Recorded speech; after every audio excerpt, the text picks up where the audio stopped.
It's been a long time since I put on the official Scoutmaster hat to discuss with you something specifically scouting related. Now, don't run off if you're not a scout or if you've never been a scout, because chances are, if you've been in camping long enough, you ran into the traditional, well, Boy Scout style cook kit. They still make these today. You can go to Walmart and pick them up. Although that style, I have now personally decided I dislike the Ozark Trail brand, because the bowl and the skillet get stuck, and that's a pain in the butt, especially when you're out there camping. So it's not something I personally suggest you get, but it is super cheap. So if you can find one, there you go. It'll help you out in a pinch.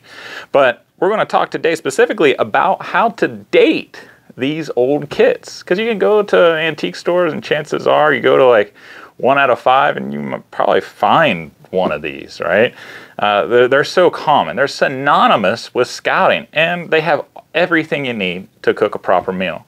And the aluminum is pretty lightweight. Now I know there's some concerns about the aluminum, so if you prefer stainless steel, in the description box below, I'm an Amazon affiliate, and there's one on there that I do suggest that you get. But anyhow, these things, they're cheap, dime a dozen. You probably have some history with it. And even if you don't want to use it camping, maybe it's something like grandpa's or dad's or something like that, and you want to figure out roughly how to date these things. Or if you go to an antique store, you find one, you're like, man, how old is this thing? I'm going to tell you the specific clues on how to date these with the collection that I have, going from the 1920s to the 1960s. All these styles are this is heavy gauge aluminum. I prefer things that are before like the 1960s, because beyond the 1960s, once you get in the 70s and 80s, the aluminum is just like almost paper thin. Like you could spit on them and put a ding in them. So let's get started. I did a video about these a long time ago before I had this microphone, and there's a little bit of a cicada population going on during the summer. So this is a nice update. It's certainly one of my most popular videos. It's been a long time coming, and this is like the perfect time to do it as you start thinking about your gear, especially if you're thinking about traditional camping gear. All right, so this first one here is my 1920s kit, and I'm going to put pictures as I go showing you some of the nuances of each of these kits. So if you can't see them because of me showing, I'm explaining it, but I'll show you close-up pictures to help you identify. And I'm pretty meticulous about keeping my collection with their correct cases and such. So again, this is from the 1920s, and I don't know if this is a civilian case. It's definitely a Boy Scout kit because it's stamped on almost all the pieces with the Boy Scout logo. And the button is a civilian button. It's not a B.S.A. first class badge or anything. Inside of it, it's got a couple little pockets for a spoon and fork and knife. And I'm not showing that to you today because this is the star of the show. So there's that. If we take a look at the bowl, the pan, and the cup, and the pot, the 1920s version has a very rounded lip on the bowl. It's not flat. It's very rounded lip. And all these tend to get, as they bend up and everything, there's a gap. It doesn't sit very well on top of it. But if you remove the pot out of all of these, it still does a fairly good job of sitting on top, so you can use it as a baker. Nice thing about these versions is it has a really good locking point on the end. So when you screw down the wing nut here and lock it into place, that'll hold pretty well. There's going to be a lot of air escapes on these older ones, but it'll still work. It still functions fairly well enough anyways. So again, the lip is fairly well rounded. This particular one does not actually have the B.S.A. stamp on it. I find that kind of interesting. The frying pan itself does have the B.S.A. stamp. The pot has the B.S.A. stamp.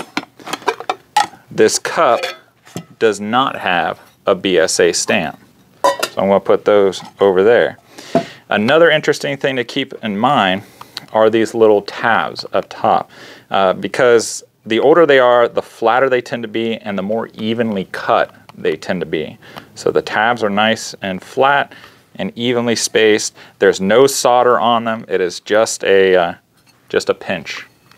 And the loop is pretty well rounded. It's not like a D-ring essentially. It's definitely more rounded than a traditional D-ring. The recess itself, it's fairly loose on the pot. It's not very tight. And that's kind of nice, especially when you're trying to take something off the fire. You can take a stick in there, pop it off, and there you go. But it's tight enough that you can actually feel the air kind of get sucked out. So the cup sits back. Oh, and the cup has the two little rivets on the inside, and they're fairly well rounded. On the outside, they're fairly flat. And notice that it has a gap. So we're going to push this off to the side. Now, an easy way to try to date these things is looking at the first class badge as we go along. The older ones tend to have a double check in here. I don't want to steer you wrong, but if I remember right, the wings are fairly sharp. Yeah, the wings of the eagle in the first class badge are actually pretty well defined, and they're sharp versus rounded. And if we take a look at here, again, notice that the bag itself has a space to fit the tail end of your kit. It still has the place for a fork and spoon. This one does have the brown first class badge on it, and it says "Be prepared" on the smiling scroll. And again here, this one has the sharp eagle, the sharp wings on the eagle. Now this is like 1930s. So the transition from the 1920s to the 1930s isn't terribly extreme. However, when we take a look at the bowl, there is some nuance difference.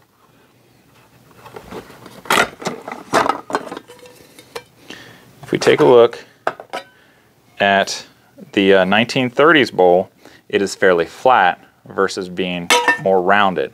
Now, unless you see this in person, it's very difficult to really see a difference, because side by side, just right off the bat, it looks like they're almost identical. But the older one is more rounded along the edge, and there's actually less of a gap between the rolled edge and the bowl itself. Whereas this one is very flat on top, and there's more of a gap between the rolled edge and the bowl itself. Now this one does have the B.S.A logo, which is also different.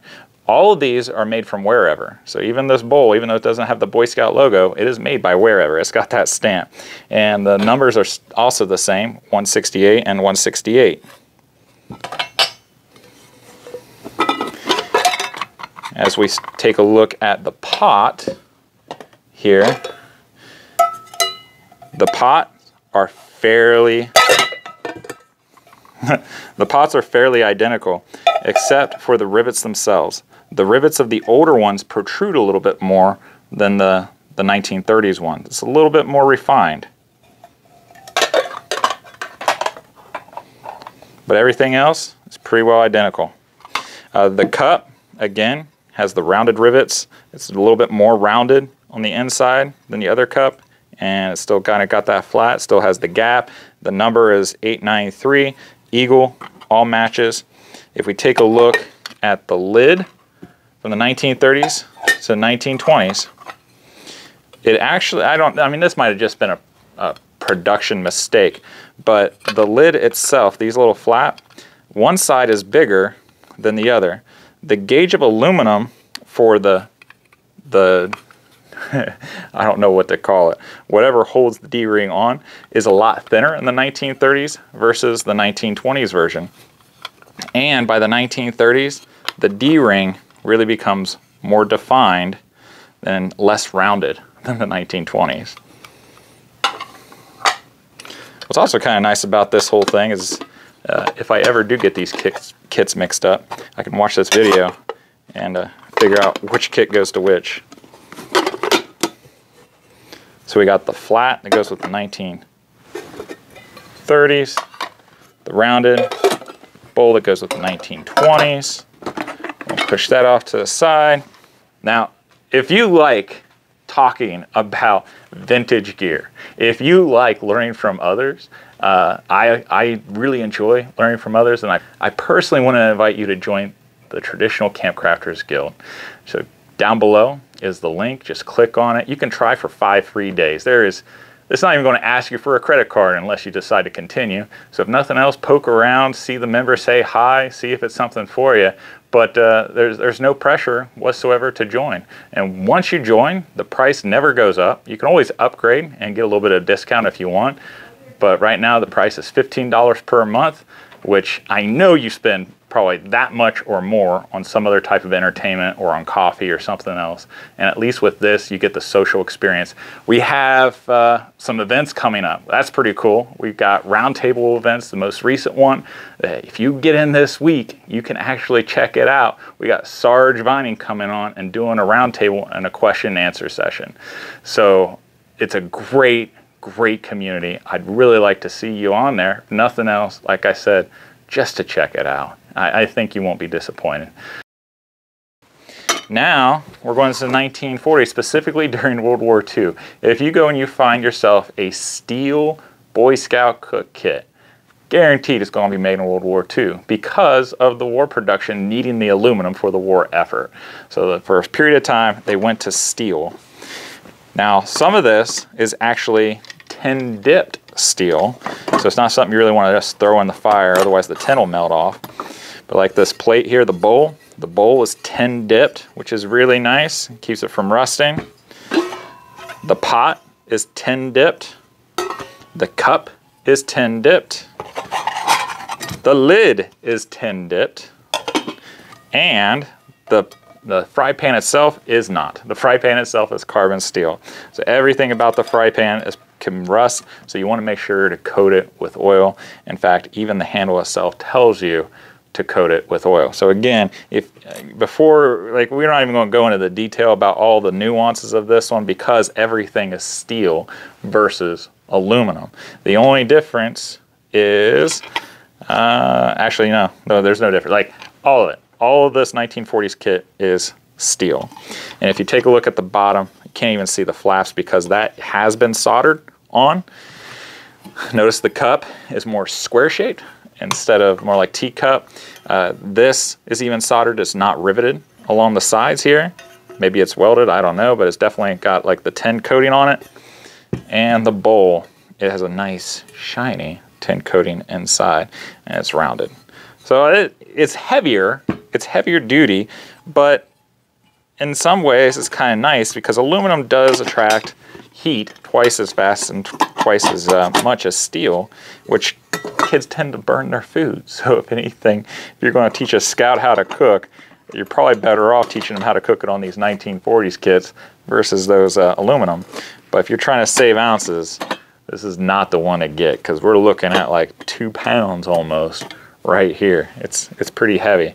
The bag itself, now the button might have been replaced, but it's just a plain brown button. There's no B.S.A. on that.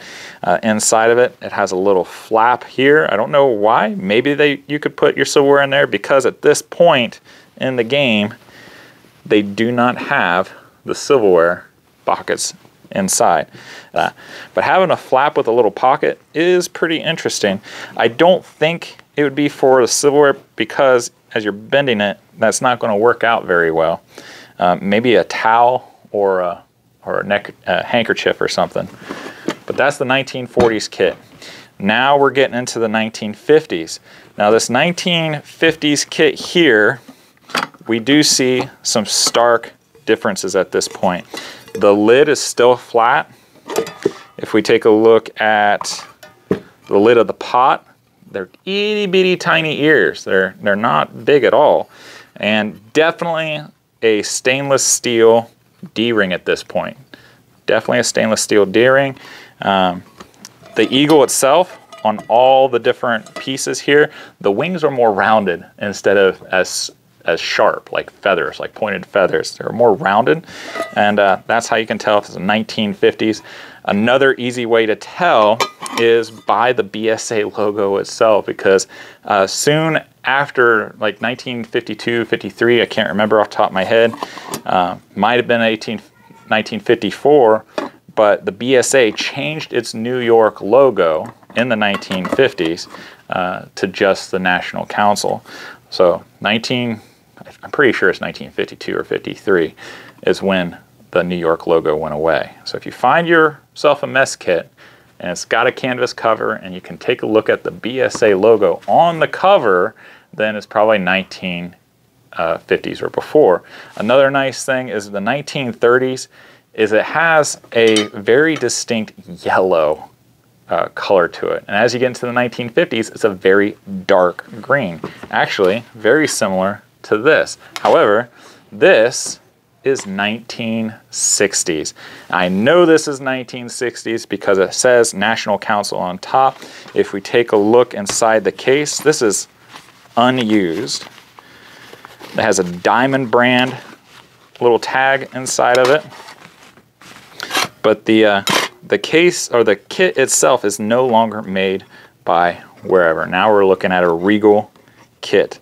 But this little kit here is pretty much identical to the others, except it's a little bit lighter. At this point, the aluminum is still pretty good, but there are no stamps on anything, letting you know it's B.S.A, with the exception of the frying pan on the handle. That's the only thing that tells you that this is a B.S.A kit. But the pot itself, the rivets are very, very tiny. If we take a look at the lid of this pot here, doesn't even have the tabs. Instead, it's been punched, and the little D-ring, which isn't much of a D-ring, looks more like a figure 8, is just attached on it there, you know, kind of pronged in. The cup no longer looks like a teacup. It's a little more like a coffee cup, which is good for stability, so that's kind of nice. And the bowl is very similar to actually the very first, the 1920s one. It's very rounded, but what's nice about these kits is that the bowl can recess inside the frying pan a lot better than really any of the other versions, because the other versions just sit right on top. And then it gets dented up and it's really hard to do. So you can use this as a baker really, really well. Again, this is not a wherever kit. The companies started to switch over, and I don't have anything beyond the 1960s currently, because I've been focusing on my early 20th century. I'd still love to find the earliest Boy Scout kit from the 1910s. It's pretty much identical to my 1920s kit, except for the cover is a little bit different than the traditional cover that we see in so far. And they start getting away from the little tab as they go on. Even when I was a scout with these kits, it no longer had this little loop. It was just a big round bag that you throw everything in. So there you go, my friends. That is how you can identify and age your different Boy Scout cook kits.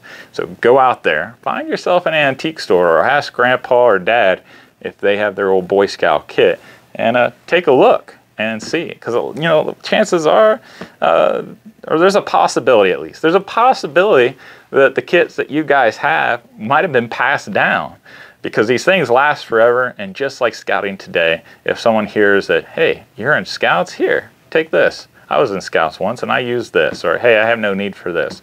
So things get passed down through the times, because when you're trying to outfit a kid for camping and for scouting and outdoor adventure, you know, every little bit helps. So there you go. So anyhow, if you want to check out my better video about, you know, mess kits and talking about mess kits, then check this one out here. If you want to check out my video about cooking with a mess kit, then check it out here, because that's always fun too. Thank you very much for taking the time. You guys have a wonderful week. Give a kiss out to your loved ones, and I'll see you guys next time. Take care.